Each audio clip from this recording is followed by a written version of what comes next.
Howdy friends, Wes here, checking in with another one of these Survivor videos. It's been a while since I actually recorded one of these. I got a huge pile of records down here. I probably got 7 piles of records to make some Survivor videos. So I need to record some of those and get these things shelved so I can show off what I've been listening to lately. I've been buying a lot lately, and I've had a chance to listen to a lot lately as well. So that's always a good thing, to be working through these and actually listening to them and seeing if they're any good.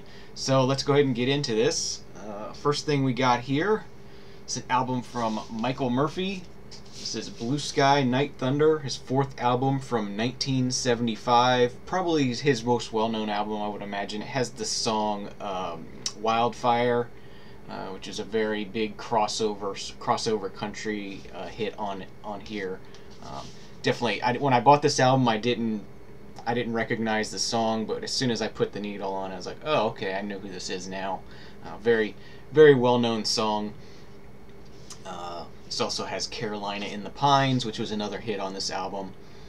Go ahead and show the inner sleeve on this one. Very pretty artwork. I love the album artwork, and it's got a nice texture to it. I got lyrics and everything on there on an orange Epic label.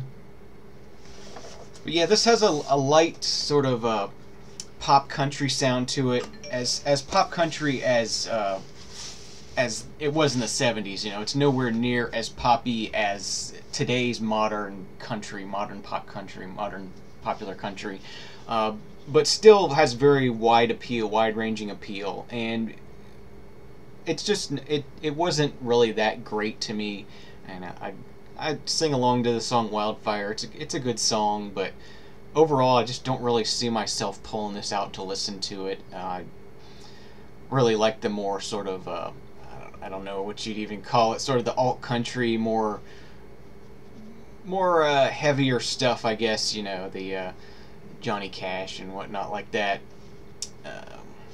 But it's a good album. I'm glad I got to hear this. This came from the Goodwill that I used to live across the street from, so it was 50 cents. But cool listen. Glad I had the chance to play that. And actually, speaking of Johnny Cash, the next album we have here is Johnny Cash at Folsom Prison. This was released in May of 1968. Sort of got cleaned up and sort of relaunched his career with this album. It was a major success. Went into the prison and did a live concert and recorded it, and lots and lots of hits off of here. And this is a Columbia 2i, so it's right for the time. It's probably an original. I mean, this, like I said, this is a huge success, so they sold tons and tons and tons of these. Got 1D and 1G stampers.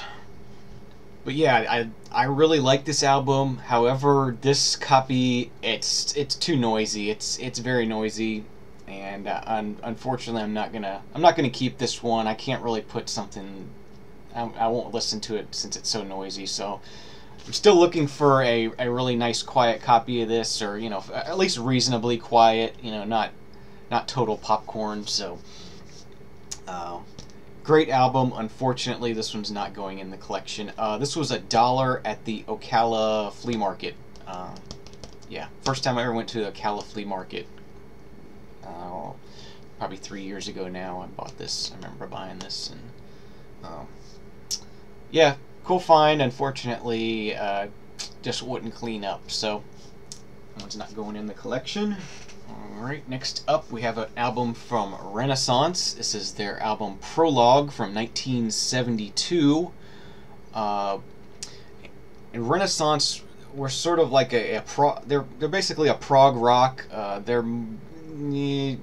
I'll say it's prog. It's definitely prog.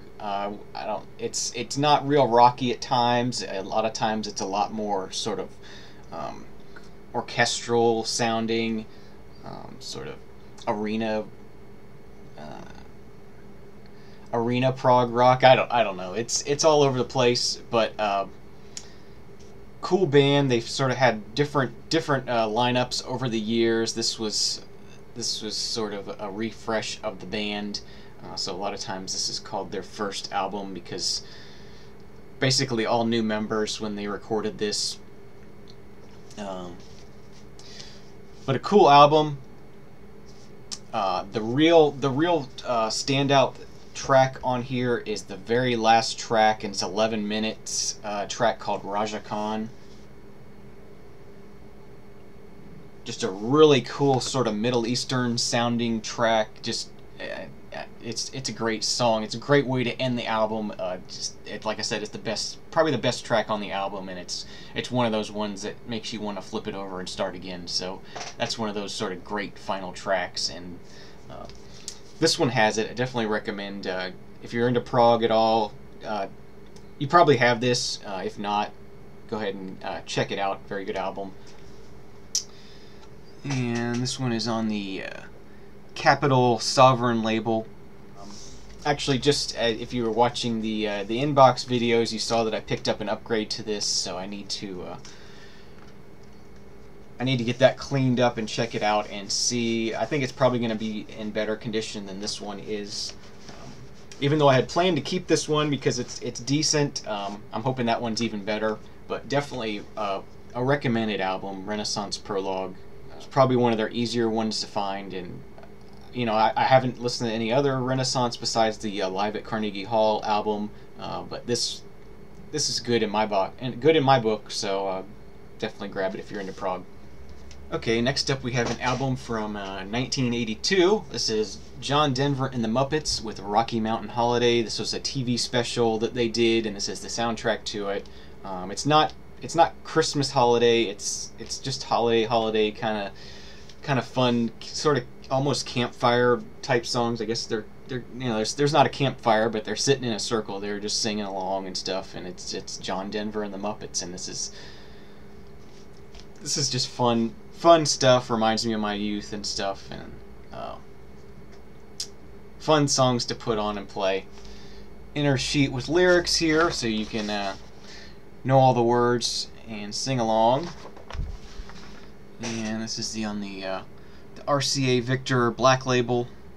So yeah, John Denver and the Muppets. If you enjoy children's music or John Denver, or just sort of some fun upbeat sort of music, sing along kind of music, this may brighten up your moods, or just be fun to play. So, and I don't remember where this came from. I think it might have come from the library sale, but I'm not sure.